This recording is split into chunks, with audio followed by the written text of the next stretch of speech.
I stared at my reflection in the polished silver serving spoon, watching my face distort like a funhouse mirror, while my sister Paige's words hung in the air. "Oh, please, what would you know about sacrifice? You've never even had kids." "My name is Harmony, and I've spent the last 6 months eating ramen noodles so my niece can go to college. Not that anyone at this table knows that." "Pass the potatoes," I mumbled, trying to deflect the conversation. But Paige wasn't done. "I mean, really, when was the last time you even dated someone?" She adjusted her designer watch, a gift from her second husband, Dwayne. "You're pushing 40, sis. Tick-tock." Around the massive dining table, forks clinked against plates, as our family pretended not to notice the usual dynamic unfolding. My mother Lena dabbed her mouth with a cloth napkin, while my father Henry suddenly found his green beans fascinating. "I'm actually quite happy with my life," I said quietly, though the words felt hollow even to me. "The non-profit work is rewarding." Paige rolled her eyes. "Right. Saving the world one do-gooder project at a time. Meanwhile, some of us are building real careers and families." She gestured around her newly renovated dining room, all chrome and marble. "Speaking of which, did you see Oakley's new playroom?" On cue, her 7-year-old son burst into the room wielding an iPad Pro. "Mommy, can I show Aunt Harmony my new gaming setup?" "Of course, sweetie," Paige cooed, then stage whispered to me, "It's the latest model. Dwayne spoils him, but he deserves it. He's reading at a 5th grade level already." I nodded, thinking about the electricity bill I'd just gotten for my studio apartment, the one I couldn't pay because I'd transferred every spare penny to Emma's tuition account. Emma, Paige's eldest, caught my eye from across the table. At 18, she looked so much like her mother, but there was a gentleness in her features that Paige had lost somewhere between her first divorce and her second marriage.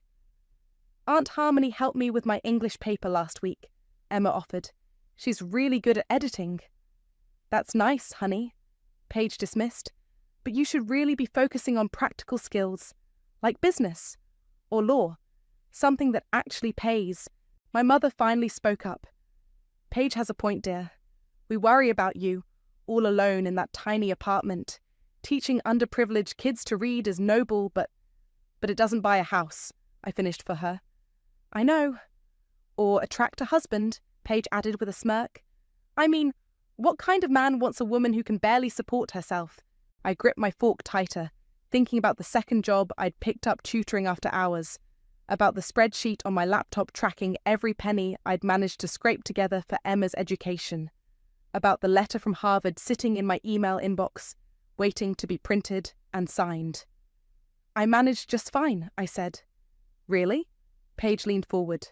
"Because I drove past your building last week. That neighborhood isn't exactly screaming, successful adult. More like, gave up on life." Emma's face flushed red. She knew what I'd given up, what I was still giving up. "Paige," our father warned half-heartedly. "That's enough." "What? I'm concerned about my baby sister? She's not getting any younger, and let's be honest, she's never been exactly maternal material. Remember when she killed that houseplant I gave her?" "It was a plastic plant," I muttered. "And you knew that when you gave it to me." The table erupted in laughter, except for Emma, who stared at her plate. I could see her hands shaking slightly. "Don't be so sensitive," Paige chided. "We're just trying to help. Right, Mum?" "We just want you to be happy, dear," my mother sighed. "Like your sister." I looked around at my sister's perfect house, with its perfect furniture and perfectly miserable secrets, at my parents who never saw past the surface, at Emma, who deserved so much better than all of this. "I am happy," I said. And for the first time that evening, I meant it, because I knew something they didn't.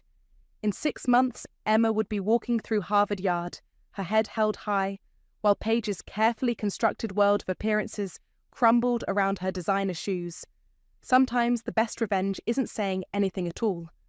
"More wine?" Paige offered, already filling my glass without waiting for an answer. "You look like you need it. Must be stressful, living paycheck to paycheck." I smiled and raised the glass. "To family," I said. Emma caught my eye again and gave me the tiniest nod. Soon, I thought, Soon they'd all know what real sacrifice looked like. But for now, I just took another bite of overcooked pot roast and let them think they knew me. Let them think they'd won. They had no idea what was coming. 6 months earlier, I was grading papers at my tiny kitchen table when my phone buzzed. Emma's text was simple. "Can I come over, please?" 20 minutes later, she sat across from me, clutching a stack of papers. Her eyes were red, and her hands trembled as she spread the documents across my scratched IKEA table. "I got in," she whispered. "Not just to one, to all of them." Her fingers traced over the letterheads. Harvard, Yale, Columbia, Brown. "Emma?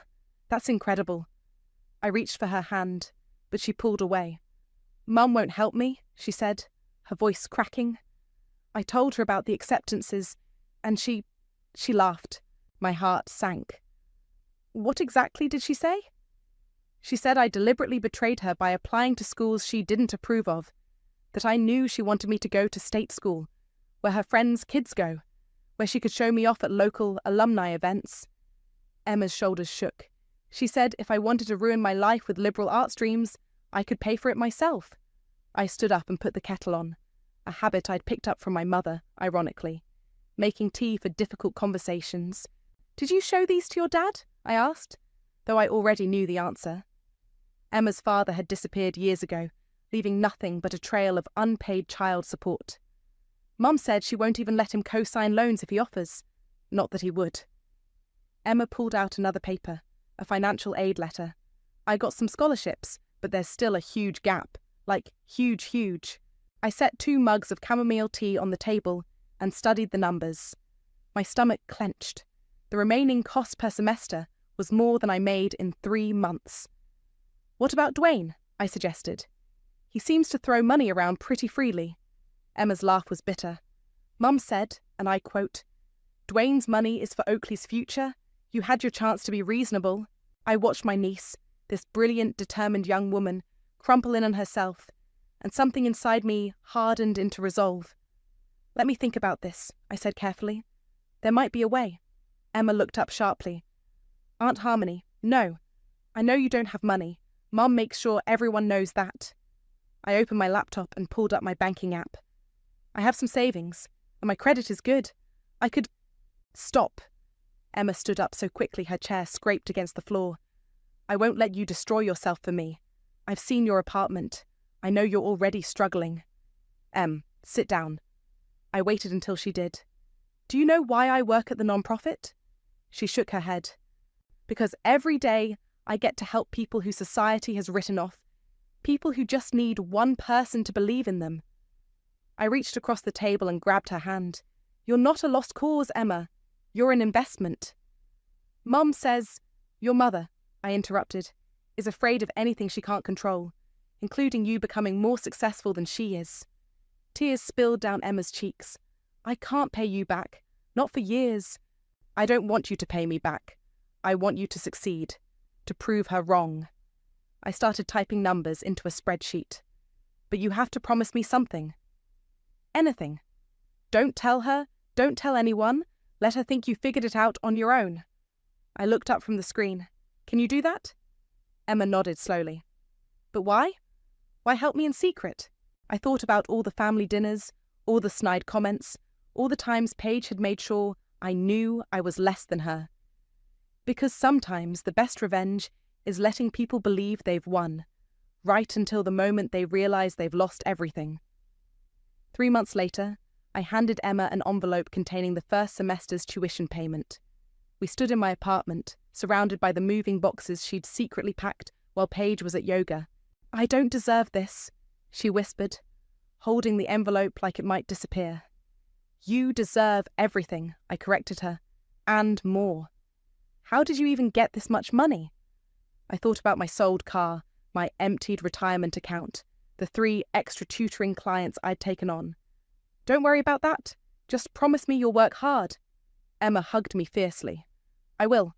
I'll make you proud. You already have." I pulled back and wiped her tears. "Now go. Your mother thinks you're at the library." As Emma left, I sat down at my kitchen table and looked at my new budget. Ramen noodles, generic everything. No heat except when absolutely necessary. It would be a hard few years, but watching my sister's carefully constructed facade crack when she realized her daughter had outsmarted her, that would be priceless. I picked up my phone and typed out a message to my friend Evan at work. "It's done. First payment sent." His reply came quickly. "You're either crazy or brilliant. Maybe both." I smiled and wrote back, "Maybe, but crazy gets things done." "You look terrible," Evan said, dropping a coffee on my desk. "When's the last time you slept?" I glanced at the clock. 7:30 a.m. I'd been at the office since 5 catching up on grant proposals before my first tutoring session at 4 p.m. "Sleep is for people who don't have tuition payments due," I mumbled, reaching for the coffee. "Speaking of which..." Evan pulled up a chair and lowered his voice. "Did you see Paige's latest Facebook post?" I shook my head. I'd muted my sister months ago, right after Emma left for college. He pulled out his phone and showed me. Paige, beaming in front of a sold sign, caption reading, "Just closed on our vacation home. So blessed to provide amazing opportunities for our little Prince Oakley, while to blessed, while successful mom, while living my best life." Guess who she tagged in the comments? Evan scrolled down. "So sad some people will never know the joy of providing for their children." "Right, sis?" My stomach churned. She's trying to get a reaction. "She's trying to hurt you," Evan corrected. "And meanwhile, you're working yourself to death to put her daughter through Harvard." I opened my spreadsheet, the one tracking every payment, every extra job, every penny scraped together. 3 more semesters, I can do this. "Harmony," Evan's voice was serious, "you're not eating. Your clothes are hanging off you, and yesterday I saw you calculating if you could sell your blood plasma." "It's good money," I defended weakly. "This is insane." He gestured at my desk, covered in tutoring schedules and consulting contracts. "Let me help. Let us help." "Us?" "The office. We care about you. We see what you're doing, what you're sacrificing." I shook my head firmly. "No, this stays private." "Why? Because your sister's spreading rumours about how you're lazy and irresponsible with money? Because your parents believe her?" My phone buzzed. A text from my mother. "Saw Paige's new house. Maybe if you'd made better choices?" I turned the phone face down. "Emma's doing amazing. She made Dean's List her first semester. And you're killing yourself to keep her there." Evan leaned forward and pointed at my spreadsheet. "I saw the total, Harmony. $120,000. That's not noble anymore. That's martyrdom." "What would you have me do? Let Emma give up her dreams because her mother is a narcissist?" "No." He stood up. "I'd have you let people who care about you help carry the load." "I can't..." "You can't what? Accept help? Like you're teaching Emma to do?" He walked to the door, then turned back. "You know this is a war, right? You're just dropping bombs no one's seen yet." After he left, I opened Emma's latest email. She'd attached photos of her dorm room, her new friends, her first A+ paper. She looked happy, free. My phone buzzed again. Another family group text. This time from Paige. "Having a small dinner party next week. Only successful people invited, so don't worry about it, sis." I started to type a response, then deleted it. Let her have her parties. Let her post her photos. Let her think she'd won. My office door opened again. This time it was Maria from accounting. "Hey," she said softly. "We're taking up a collection. For that after-school program you're always talking about." I knew there was no after-school program. I knew Evan had told them, but I also knew they were offering help in the only way I might accept it. "That's really kind," I managed. "We all believe in education here," she said meaningfully, "in helping young people reach their potential, no matter what it takes." That night, I sat in my cold apartment. Heat was a luxury I couldn't afford, and updated my spreadsheet. A new column caught my eye. Office collection, $6,000. Tears blurred my vision as I read Evan's note at the bottom. "We're not doing this out of pity. We're doing it because you taught us what integrity looks like." My phone buzzed one more time. "Emma. Mum's bragging about her new house. Says I could have had a room there if I'd chosen family over rebellion." I replied, "How's that paper on Shakespeare coming?" "Got an A. Professor says I should consider graduate school." "You should. But the money, let me worry about that." I could almost hear her protest through the phone.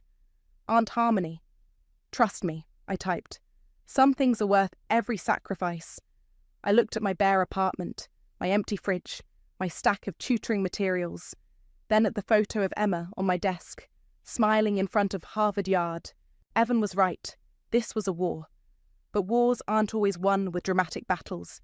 Sometimes they're won with quiet persistence, with hidden strength, with letting your enemy think they're invincible right up until the moment they fall. And Paige? She had no idea she was already falling. The Instagram notification made my phone buzz during my lunch break. Paige posted, "Living my best life in Barcelona. Try blessed try luxury travel." The photo showed my sister lounging by an infinity pool, designer sunglasses perched on her nose, champagne flute in hand. The caption continued, "Some people save for retirement. I save for memories." "She's really something," Evan said, peering over my shoulder at the break room table. "Didn't she just buy that vacation house?" "Dwayne's money," I muttered, scrolling through the comments. "Mum, so proud of my successful girl, living the dream." "Dad, that's my princess." Paige's reply. "Thanks, Mom and Dad. Some of us know how to make you proud." I set the phone down and unwrapped my peanut butter sandwich, the same lunch I'd eaten for months now. The memory of my own parents' rejection surfaced unbidden. "We can't help with grad school," Mum had said 5 years ago. "Paige needs our support more. She has children to think about." My phone buzzed again, this time a text from Emma. "Did you see Mum's posts?" "Hard to miss," I replied. "She's spending my college fund on that trip, the one she saved for me all these years. Just found the empty account statements in her office." My hands shook as I typed, "Are you okay?" "I'm fine, but I want to tell everyone at Thanksgiving. About you. About everything." "Emma, no. I have proof. I've kept a journal, every nasty comment, every manipulation, and I have the bank statements showing how she drained my account." Before I could respond, another message popped up. "I also have something else to tell you. I got into a summer program at Harvard, full scholarship this time. I did it on my own." Pride and relief flooded through me. "That's amazing." "There's more," she typed. "I met someone. His name is Ezra. He's in my literature class. He knows everything about Mom, about you. He says I need to stop protecting her." Evan sat down across from me. "Everything okay? You look pale." I showed him the messages. "Smart girl," he said. The truth was going to come out eventually. "But Thanksgiving? The whole family will be there." "Exactly." He smiled grimly. "Maximum impact. Your sister's been building her house of cards for years. Maybe it's time for a strong wind." My phone chimed with an email notification. From Harvard. "Congratulations on your outstanding academic performance." I read aloud, hands trembling. "Emma made Dean's List. Again. While her mother drinks champagne in Barcelona," Evan noted. "Paid for with her college fund." I opened Instagram again. Paige had posted another photo, this time of her new kitchen remodel. "Because every queen needs her castle. Sorry not sorry for living my best life while others waste their money on noble causes." The comments poured in. "You deserve it all, queen." Such an inspiration. Foul boss mom. Some people just don't understand success. Emma texted again. "I'm bringing Ezra to Thanksgiving, and my journal, and the acceptance letter, and every bank statement. I'm done pretending." I stared at the message for a long time before replying, "Are you sure?" "More sure than I've ever been. Mum needs to know that money isn't everything, that what you did, what you sacrificed, that's real success." Evan read over my shoulder. "She's right, you know." "It'll destroy Paige." "No," he corrected. "It'll expose Paige. There's a difference." I thought about my sister's carefully curated life, built on appearances and other people's money, about my parents' blind devotion to her facade, about Emma, watching it all, taking notes, waiting. My phone buzzed one final time. Emma had sent a photo, her and a kind-faced young man, both smiling in front of a library. "This is Ezra. He says hi, and he says to tell you that sometimes the quiet ones win in the end." I saved the photo, then turned back to my sandwich. In 2 weeks, we'd all sit down for Thanksgiving dinner at Paige's showcase home. She'd brag about Barcelona, about Oakley's achievements, about her perfect life, and then her carefully constructed world would crumble, not with a bang, but with the quiet turning of journal pages, with bank statements and truth and a daughter's clear voice saying, "Enough." I texted Emma back, "Whatever you decide to do, I'm with you." Her response was immediate. "I know, you always have been. That's why I'm doing this, because someone needs to show them what real love looks like." I closed my eyes and saw it all. The coming storm, the shocked faces, the unravelling of years of lies. And for the first time, I wasn't afraid, because Emma was right. Sometimes love doesn't look like infinity pools and designer sunglasses. Sometimes it looks like peanut butter sandwiches and empty bank accounts and a quiet aunt who gave up everything for someone else's dreams. And sometimes karma arrives wearing a Harvard sweatshirt, carrying a well-worn journal full of truth. Thanksgiving morning arrived with a thin layer of frost on my windshield and knots in my stomach. I'd chosen my plainest sweater and most sensible shoes. No point giving Paige extra ammunition today. The drive to her house felt longer than usual. My phone kept buzzing with family messages. Mum, "Don't forget Paige is gluten-free now." Paige, "Starting dinner at 4 sharp. Try to be on time for once." Dad, "Excited to see everyone." I pulled into the circular driveway behind a sleek black Tesla. Must be Ezra's car. Emma had mentioned his family had money, but unlike Paige, he never flaunted it. Before I could ring the doorbell, Emma threw the door open and pulled me into a fierce hug. "You look tired," she whispered. "Are you eating enough?" "Says the college student living on ramen," I deflected. A tall young man appeared behind her, dressed in a simple button-down shirt and khakis. "You must be Aunt Harmony," he said, extending his hand. "I'm Ezra. Emma's told me everything about you." "Not everything," Emma corrected, patting her bag meaningfully. I caught a glimpse of a worn leather journal inside. "Emma!" Paige's voice rang out from the kitchen. "Is that your aunt? Remind her to wipe her feet. We just had the floors redone." Emma rolled her eyes and led us inside. The house smelled of turkey and tension. My mother was arranging flowers in the dining room. "Oh, Harmony dear, that's an interesting sweater choice." "Thanks, Mum." "Emma darling." Paige emerged from the kitchen wearing a designer apron that probably cost more than my monthly rent. "Aren't you going to introduce us to your friend?" "Boyfriend," Emma corrected firmly. "This is Ezra. He's pre-law at Harvard." Paige's smile tightened. "How nice. Though I always pictured you with someone more." She glanced at Ezra's simple clothes. He's fashion-forward. "Not everyone measures worth by designer labels, Mum." My phone buzzed. "Evan. Backup support standing by. Let me know if you need anything." Before I could reply, my father walked in with Oakley, both carrying iPads. "Look what Grandpa got me," Oakley announced. "It's the newest one." "Another one?" Emma muttered under her breath. "Well, some children deserve rewards," Paige said pointedly, "when they follow family expectations." I watched Emma's hand tighten around her bag. Ezra placed a steadying hand on her shoulder. The doorbell rang again. Dwayne, returning from his golf game. He barely acknowledged anyone before heading upstairs to change. "Dinner in 20, Paige called out. "Emma, help me in the kitchen. Harmony, just try not to touch anything expensive."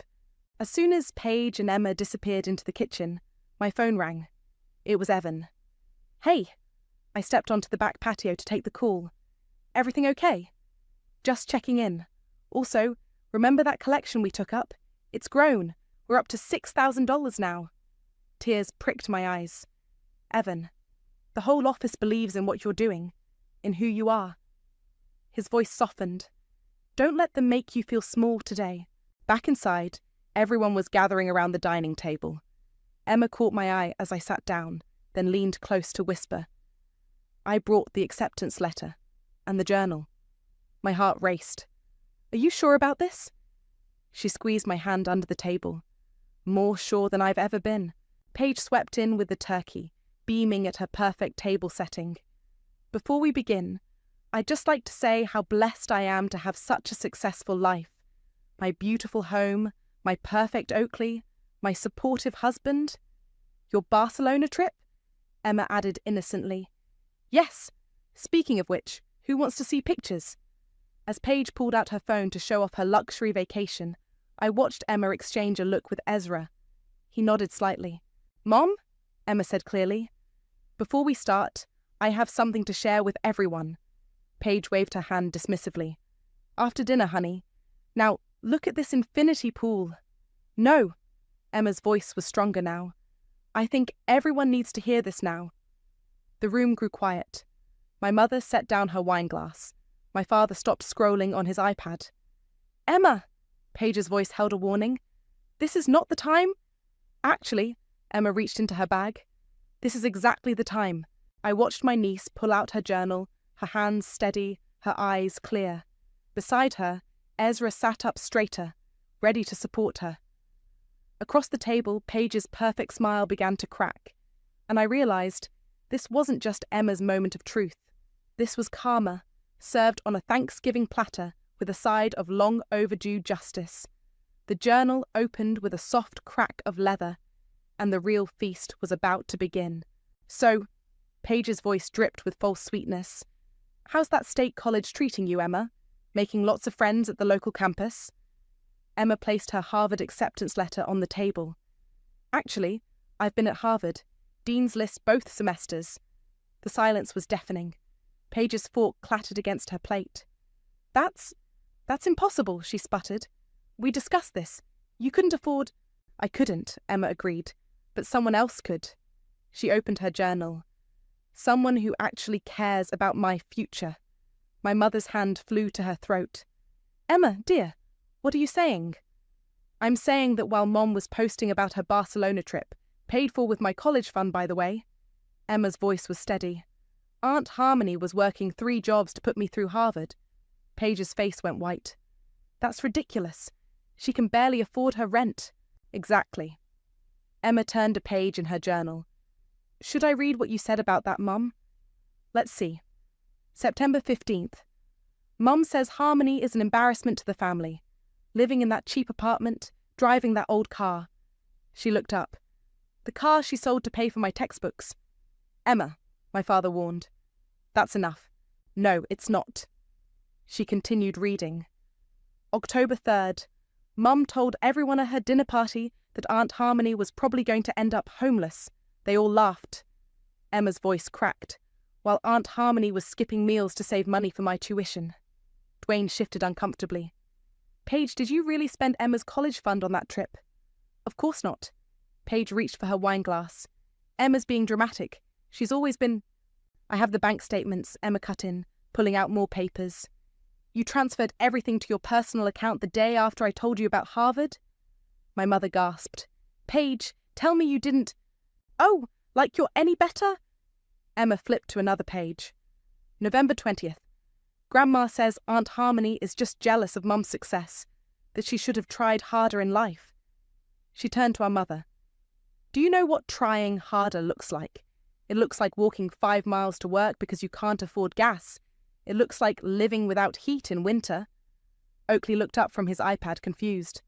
Mum, why are you crying? Because your sister is being very cruel, Paige said, her voice shaking. Making up stories. They're not stories. Emma pulled out her phone. I have pictures of Aunt Harmony's empty fridge, of the pawn shop receipt when she sold her boyfriend's guitar, the only thing she had left of him, to pay for my midterms. The room spun as everyone turned to stare at me. I hadn't known Emma had documented so much. You... Paige pointed a trembling finger at me. You did this on purpose. Turn my daughter against me. No, Ezra spoke up for the first time.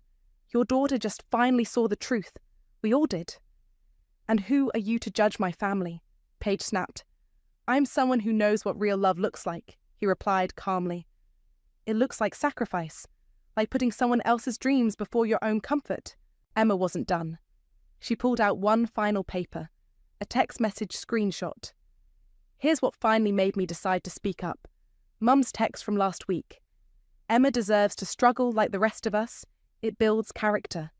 Paige's wineglass slipped from her hand, spreading red across the white tablecloth like blood. While you were building character in Barcelona, Emma's voice was ice. Aunt Harmony's co-workers took up a collection to help with my tuition. People who barely know me showed more love than my own mother. Traitor, Paige whispered, her mascara running. You stole her from me. I finally found my voice. No, Paige, you pushed her away, all by yourself. I gave her everything. You gave her things, I corrected. Designer clothes, expensive toys. But when she needed support, real support, you chose spite. My father stood up, his face red. Now, see here. No, Dad. Emma closed her journal. For once, you're going to listen to every cruel word, every manipulation, every lie. Because that's what family dinner is for, right? Telling the truth? Paige pushed back from the table, chair scraping against hardwood. I won't sit here and be attacked in my own home. Then leave, Emma said simply. Run away, like you always do when the truth gets too loud. The silence that followed was broken only by Oakley's quiet sniffles and the steady drip of wine from the tablecloth to the floor. My mother reached for Paige's hand. Darling, surely there's been some mistake. The only mistake, Emma stood up, gathering her evidence, was thinking money could cover up who you really are, Mom. But don't worry, I learned something valuable from all this. She smiled sadly. I learned that sometimes the richest people are the ones who give away everything they have. Paige's face contorted. You'll regret this, she hissed, grabbing Oakley's arm. All of you will regret this.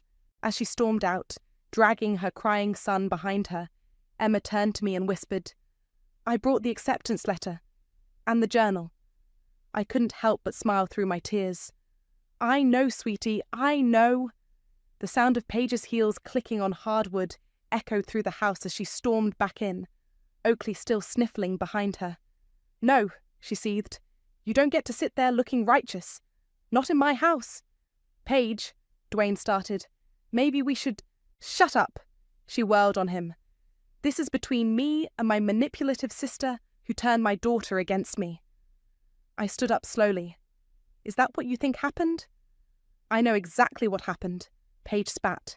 You were jealous, always have been, of my success, my family, my life, so you poisoned Emma's mind with your poverty porn story. Emma slammed her journal down.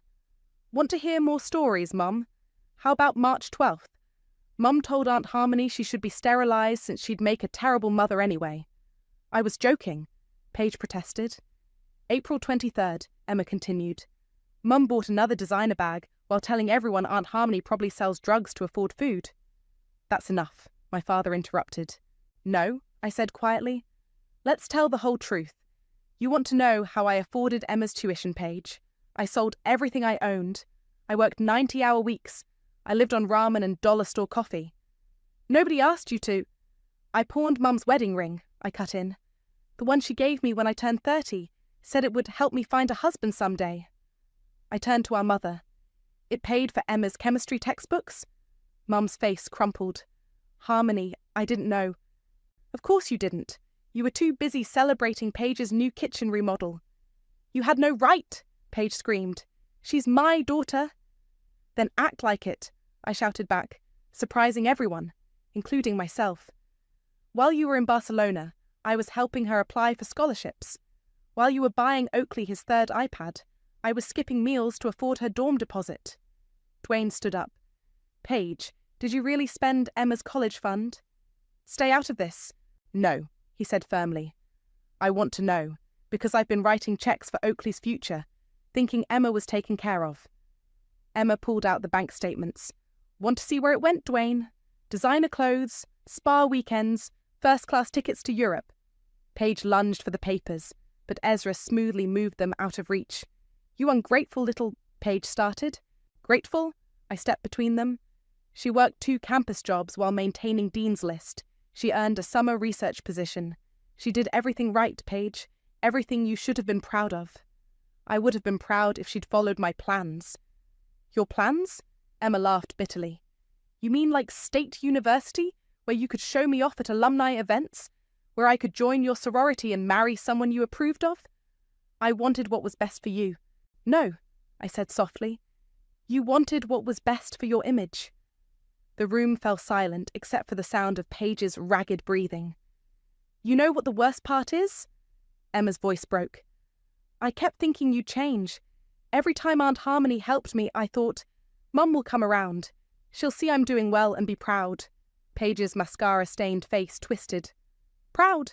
Of what? Of betraying your family? Family? I laughed.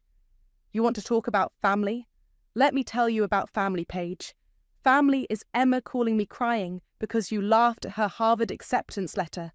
Family is me selling my car and walking 5 miles to work in the rain. Family is my co-workers, people who barely know Emma, pooling their money to help her succeed. I gave her everything.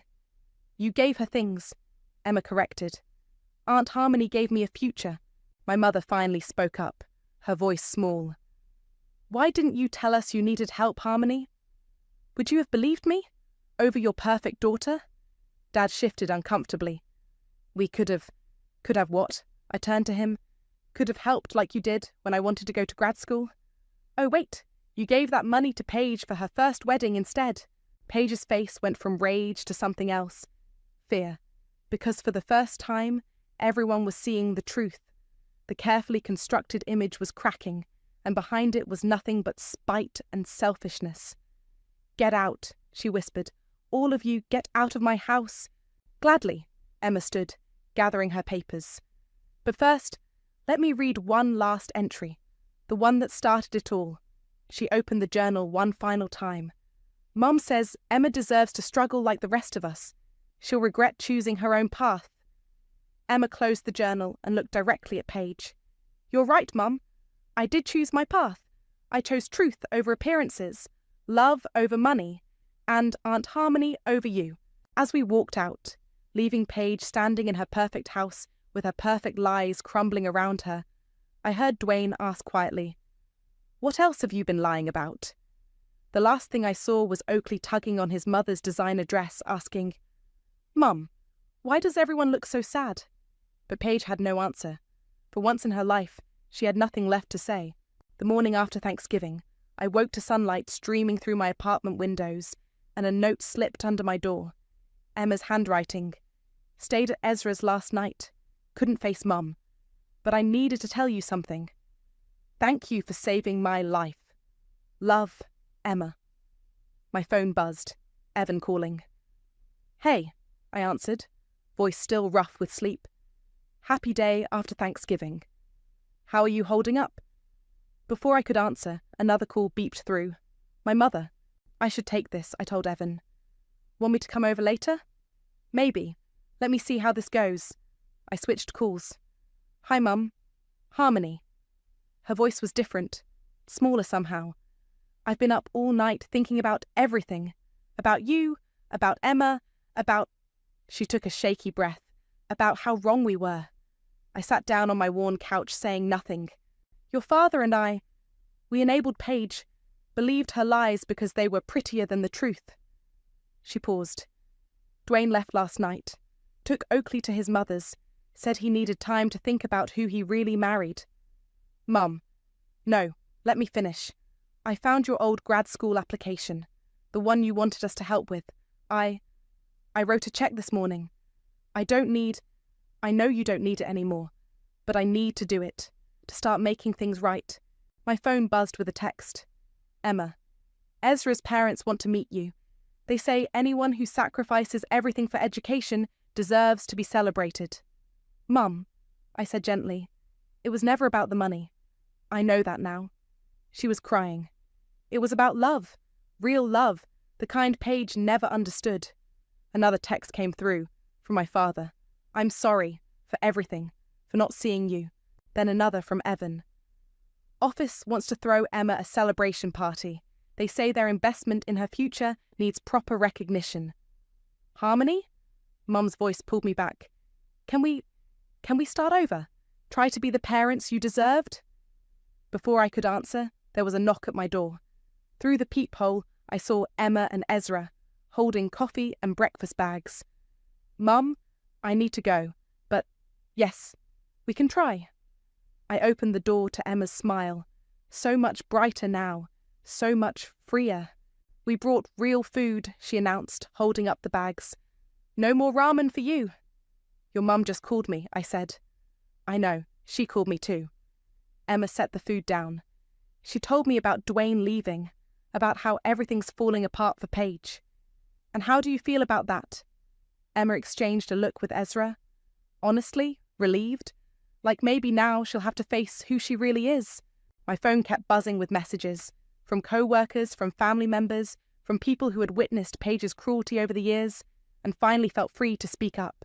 You know what's funny? Emma said, unpacking breakfast sandwiches. Mum always said success was about appearances, about having the biggest house, the most expensive things.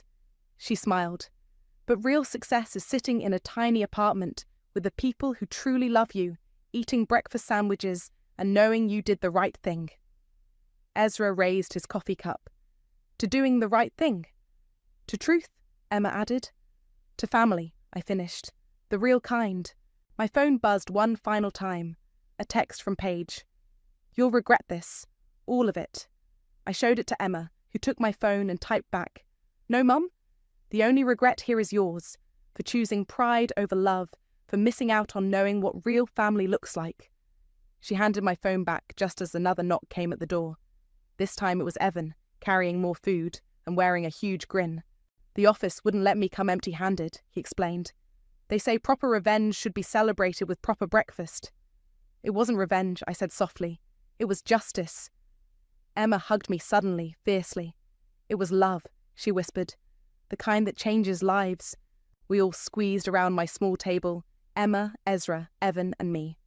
The morning sun caught the Harvard pin on Emma's jacket, making it shine. Outside, the world was moving on. Paige was facing the consequences of her choices. My parents were beginning their long journey toward redemption. But here, in this moment, something else was happening. Something beautiful and true and right. Next semester's tuition is covered, Emma announced. I got a full scholarship. They said my essay about you convinced them. What did you write? Evan asked. Emma smiled, tears in her eyes.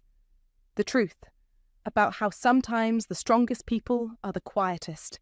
How real love doesn't need designer labels.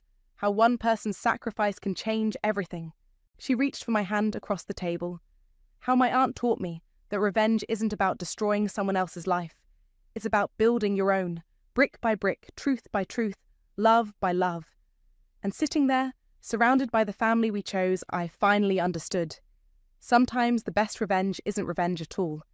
It's just living well, loving deeply and letting the truth speak for itself.